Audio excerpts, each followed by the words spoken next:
Olá, meu nome é Melissa Couto, sou psicoterapeuta analítica, psicóloga na clínica Resting Mind.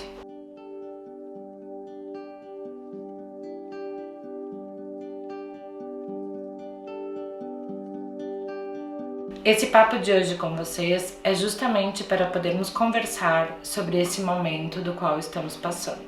Estamos vivendo há quase 6 meses essa crise da pandemia, vivendo em distanciamento social, em isolamento, mudando comportamento, mudando conduta, tendo processos adaptativos diários, semanais, na nossa rotina de vida familiar, de vida escolar, de vida de trabalho. A gente juntos aqui na clínica, né, porque temos uma clínica multidisciplinar onde vários profissionais, vários especialistas trabalham com a saúde mental e o cuidado do outro. Pensamos que seria muito importante que a gente tivesse um momento de conversa com vocês, que são o nosso público, nossos parceiros, que são nossos pacientes, mas que também é a comunidade onde a gente vive. Seria importante nesse momento que vocês tivessem um entendimento de que tudo o que está acontecendo são mais considerados reações do que sintomas. Mas a gente também entender quando essas reações que são esperadas por um momento de crise, por uma vivência que está sendo adaptativa de uma rotina que não é uma rotina normal, que a gente pode até dizer não é uma rotina saudável, que faz com que a nossa saúde mental esteja homeostática, equilibrada, porque temos recursos tanto internos quanto externos para dar conta de um momento de desequilíbrio, não é o que está acontecendo agora, né? Então, nesse momento, a gente precisa entender que existem outros recursos que não os que a gente faz a utilização durante a nossa semana, durante o nosso mês. Porque estamos restritos a comportamentos, restrito a relações, a vinculações. As nossas restrições nesse momento só têm, na realidade, crescido no sentido de não sabermos como vamos reagir naquele dia, como vamos reagir naquela semana, que bandeira estará, que tipo de riscos nós estamos correndo, quais são os outros complicadores. Nós aqui em Lajeado, por exemplo, já tivemos uma outra crise que foi a enchente que aconteceu, muitas situações na cidade de desocupação porque não podia, as ruas não tinham como fazer então a sua normalidade de funcionamento, a cidade ficou em crise.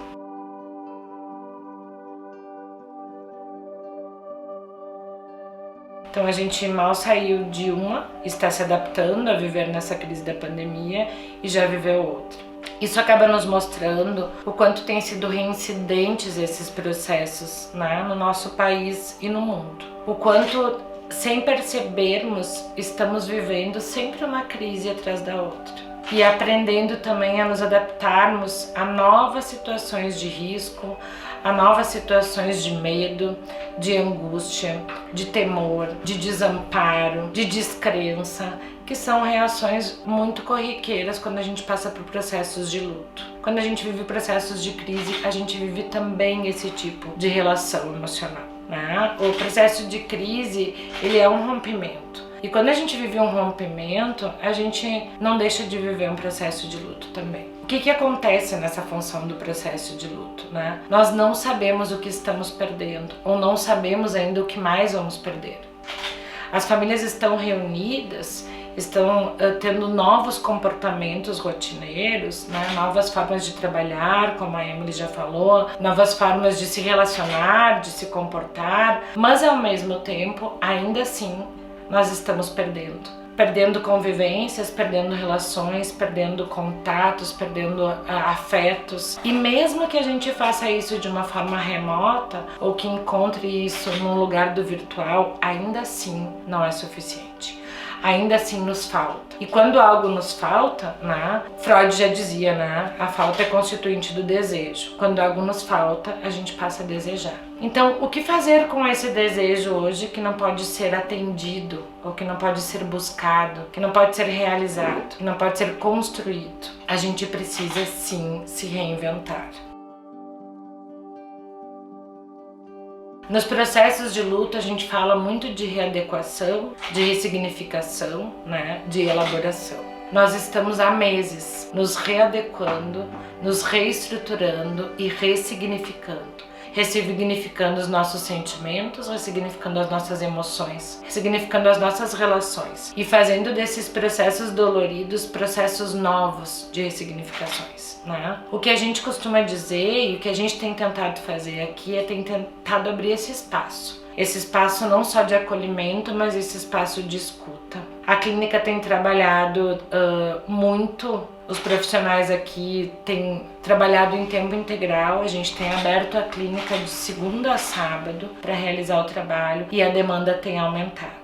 Qual a importância disso? E quando a gente fala nesse lugar de saúde mental mesmo, de profissionais que trabalham no coletivo pelo bem-estar maior, então da saúde mental de uma população que está atingida, que está afetada, que está angustiada, que está ansiosa, que está adoecendo. Porque quando as reações passam de reações para sintomas, a gente começa a ter então essa preocupação, né? A gente começa a pensar em qual nível de adoecimento as pessoas podem estar sendo afetadas. O lugar de cuidado, né? O que a gente tem aqui para vocês é um lugar de cuidado e de acolhimento para que isso não aconteça. Qual é o benefício da gente saber que hoje o volume de pacientes aumentou na clínica?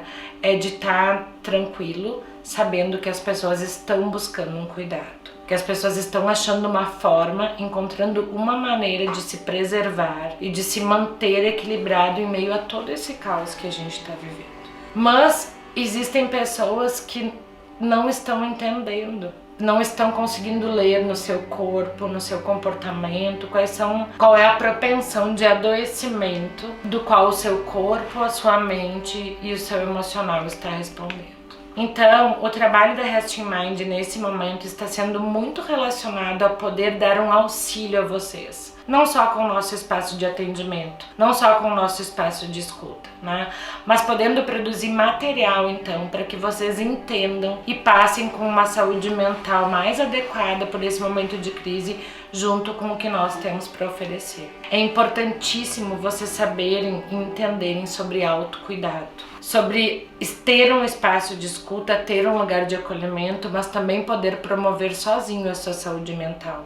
O autocuidado faz isso. Então, buscar recursos internos que possam auxiliar nos processos elaborativos, na ativação das capacidades de resiliência de cada um, para que vocês internamente encontrem tudo o que é seu, para que se coloque para fora e consiga fazer disso, então, uma nova trajetória daquele dia que a gente tem para enfrentar, é sempre um ótimo recurso. Então, assim, pensar, né? Quais são as pessoas que auxiliam? Quem são as pessoas que me fortalecem? Então, assim, aumentar a sua rede de apoio, fortalecer, entrar em contato com as pessoas que estão seguras, que podem manter um bom relacionamento, um relacionamento saudável, falar com as pessoas que a gente ama, ter roda de amigos, sim, vamos conversar sobre coisas que são importantes. A gente tem hoje toda essa tecnologia, vamos usar essa tecnologia para o bem, né? A gente tem visto nas mídias sociais amigas se encontrando para fazer a sua noite da confraria, tomando a sua taça de vinho junto no computador, né? Então, assim, a gente tem promovido a semana passada, a semana retrasada, a gente promoveu uma live artística. Então, assim, a gente chamou um parceiro músico para tocar música numa live e a gente curtir, ter uma noite de sexta-feira em casa com uma música ao vivo. Discussões literárias, bons filmes, boas séries. A Emily tinha falado cozinhar, a gente tem feito coisas lá em casa, tem feito novos pratos, se reunido, então feito noites, noite do picadinho, noite do hambúrguer, noite da pizza, arrumar a sua casa, arrumar as suas plantas, tocar na terra, horta, né? Tem pessoas feito mini hortinhas até nas suas sacadas nos apartamentos, hortinhas de tempero, dança, arte em si em todo sentido, poesia, literatura. Então a gente tem que encontrar sim e reencontrar. As pessoas têm nos dito aqui o seguinte: mas tudo isso vocês deram de dicas no início, a gente já fez e agora a gente já se cansou.